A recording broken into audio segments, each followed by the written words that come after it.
Fight for the Iron Kingdoms as a warcaster. Take control of the mighty jacks, arcane devices, and dark sorceries to bring the fight to the War Machine Hub on beastsofwar.com. Keep your blaster handy, the West is a dangerous place. Fight to survive as men turn to monsters and the dead rise on the Wild West Exodus Hub at beastsofwar.com.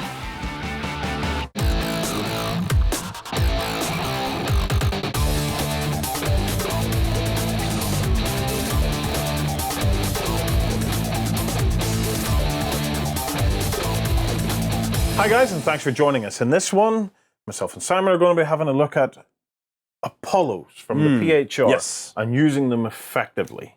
If you're interested in a PHR, over on beastsofwar.com, in the extra long backstage version of this show, we have a army list breakdown where we're looking at the PHR 1500 point tournament army, and it's fascinating. So all the synergies and stuff are there. So if PHR are your thing, you might want to hop across and try that.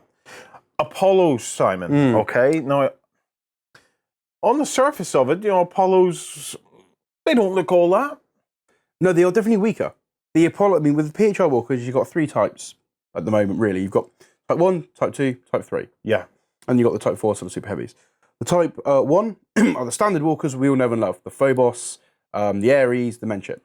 They're Armor 9, 2 damage points. Yeah. Move through. You've got the Type 2s, which are the heavier walkers. Yeah. So you've got the Odins, the Zeus, the Hyperions, the Enyos. They're Armor 10 and 2 DP. Very tough. Now the Type 3, the Apollos, those are only Armor 8. Right, 2 damage points. A little bit more vulnerable. Oh, yes. Yeah. And you're looking at skimmer armor there. Yeah. Now, skimmers have the bonus of they're harder to hit to counteract the fact they haven't got much armor. These guys don't. These are walkers. So they're quite vulnerable. 2 damage points each, following the PHR trend, but they are quicker. They move 6 inches compared to the 3 from the Type 1s and 2 inches for the Type 2s. Okay, it's faster. Yeah. But, it's not incredibly fast. No, it's not incredibly fast, no. Yeah.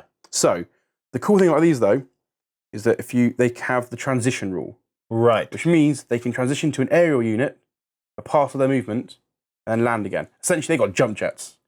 Oh, now you've piqued my attention. Exactly. Okay, right. The term leaping buildings in a single bound, that's what these boys do. Right, okay. That's what they're like. So, we have a scenario set up here. So what we've got. Now, if this was my side of the table, this is looking pretty typical to me because I have my Kodiak, so my commander's in there, and I have deployed like that so many times. Oh, yes. So he's sitting in there. I'm feeling kind of cocky at the moment because, I can do my orbital bombardment. I have maybe some scouts and stuff going on up around here. I feel safe. And you're not so close to the building that it can be demolishing for you. Because I'm playing PHR, I'm staying 1 inch away from the building. So, I'm safe enough. Yeah. Now, the PHR will often struggle because they're not the fastest army. In fact, they're the slowest. No two ways about it. This, though, gives them a bit of a speed. The Apollos, they can start, you can buy for them a Neptune dropship. That's not unusual. Okay, yeah. Normally, in Dropzone, if you want to drop off troops from a dropship, you halve the distance the dropship can move. Yes. It lands, then they get out. Yeah. Now, the Apollos, they're something a bit different. You don't have to halve the movement for the dropship. Really? No, because they've got jump jets. This thing can go at full speed and they just literally detach and power themselves down to the ground. Right. So, in this particular scenario, the Neptune's over here. Yeah. Normally, if it could only go half, it'd be about here. That's true. Okay. Yeah. Now, this way, it can go the full 16 inches over here. And the Apollos can disembark and hide behind this building. So they disembark the 3 inches. And they can move 3 as well on top of that if they wanted to. But, like everything else. Now, the next turn happens. Yep. They activate their jump jets. What it means is they move, they become an aerial unit for a turn, which does mean they can be shot by anti-air. So you do have to be slightly wary about that. Okay. But they can jump 12 inches, land, and once they've landed, they can fire. Don't tell me they can shoot. They can shoot. Oh. And one of their more effective weapons is a lighter version of the railgun. Yeah. I say light. For PHR it is, 'cause it's only energy 10. But that's as powerful as the Shoutari and the UCM. So light is a relative term.